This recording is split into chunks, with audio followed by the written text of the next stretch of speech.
This is Will Powers, Inverse News, Nostalgia for the Present. It has been suggested to me that I change my slogan from Nostalgia for the Present to Nostalgia for the Future.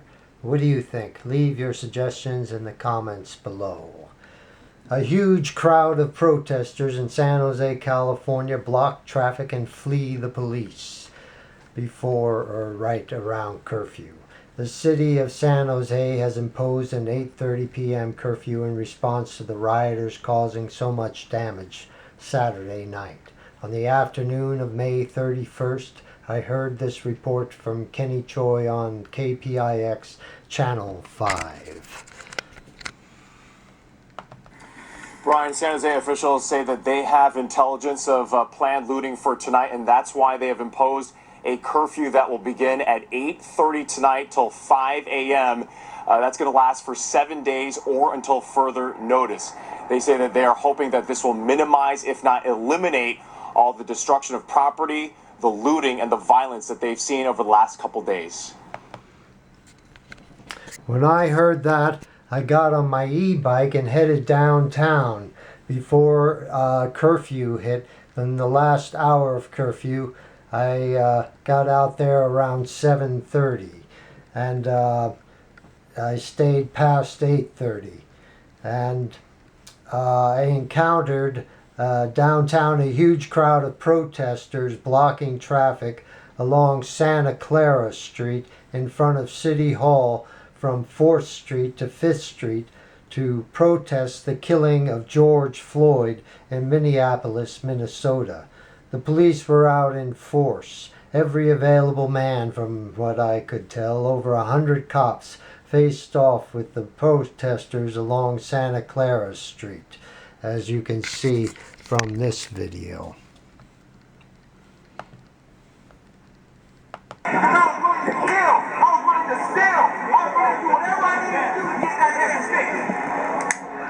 Thank you, Jesus. Help me, Lord. But I'll tell you right now, when I accepted Jesus into my heart, He set me free on another level. He opened my eyes on another level. And this is it for you. Yes.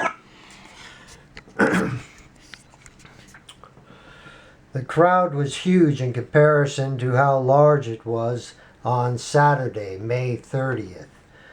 Maybe 100 to 150 people showed up between 5:30 and 9:30 p.m. Sunday, there were well over 1,000 people there. Just take a look at this crowd.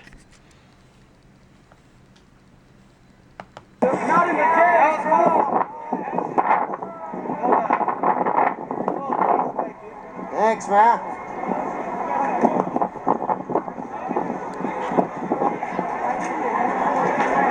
I got on green.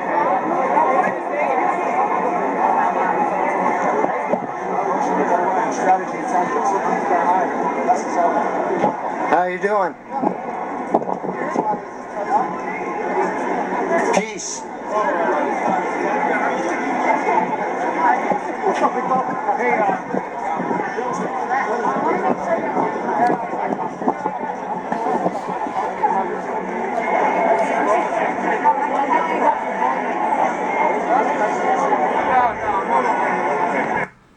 So did some of those people look like they could be perhaps with Antifa to you?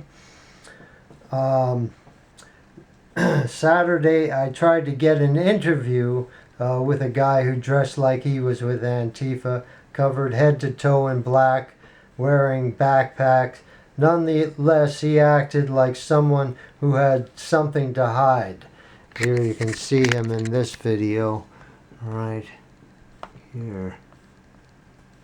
I was just wondering if this guy here who just passed me is perhaps associated with Antifa.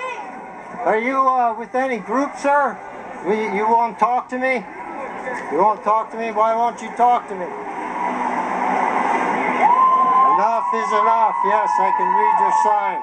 You won't talk to me? All right.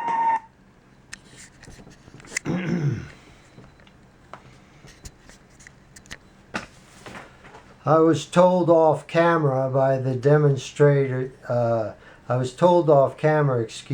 demonstration was unplanned and spontaneous, And the guy who was telling me this, whoever he was, and the guy who assumed leadership, told me, this friend of his told me that he assumed the leadership role without being appointed, and this was a spontaneous, unorganized event.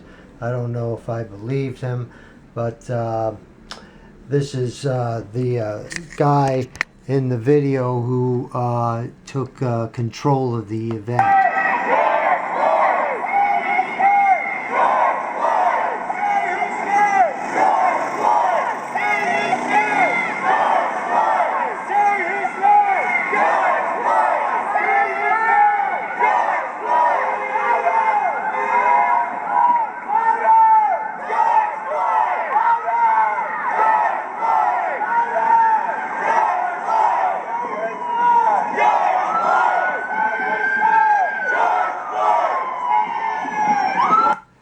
So,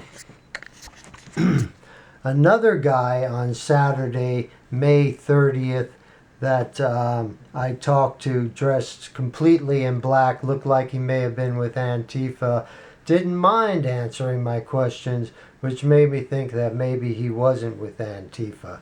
But here's the video of him responding to my question.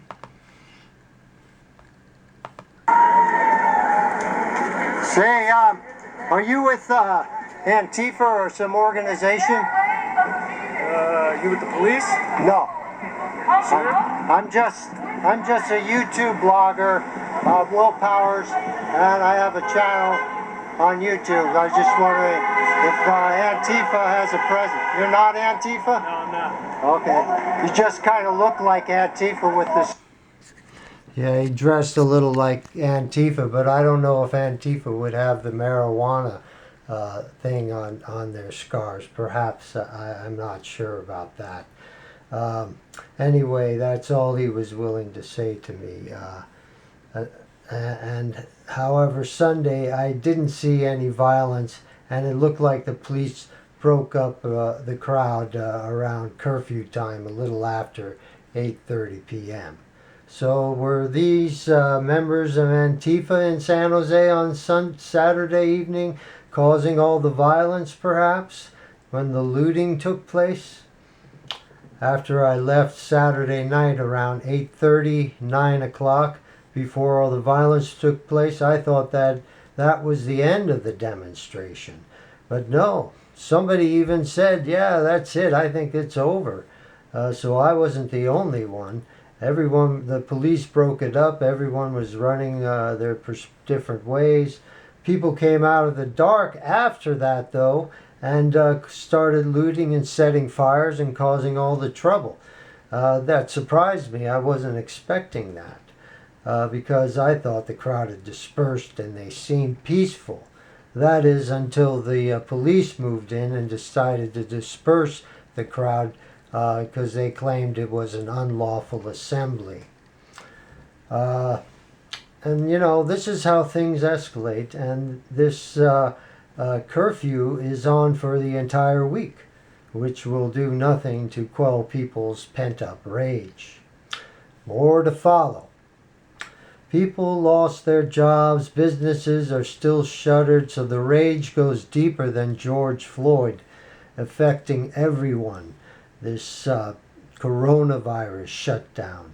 Floyd was the match that lit the fire, but the tinderbox-like conditions on the ground, that was due to the draconian lockdown measures, mainly in democratically controlled states like California and New York, where most of the violence and looting took place.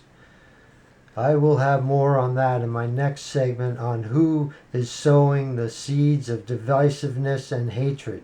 Is it President Trump, or is it the news media that constantly demonizes the president?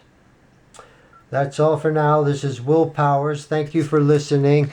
This is my website, mojomorning.blogspot.com, and my email address, mountaincharlie@sbcglobal.net.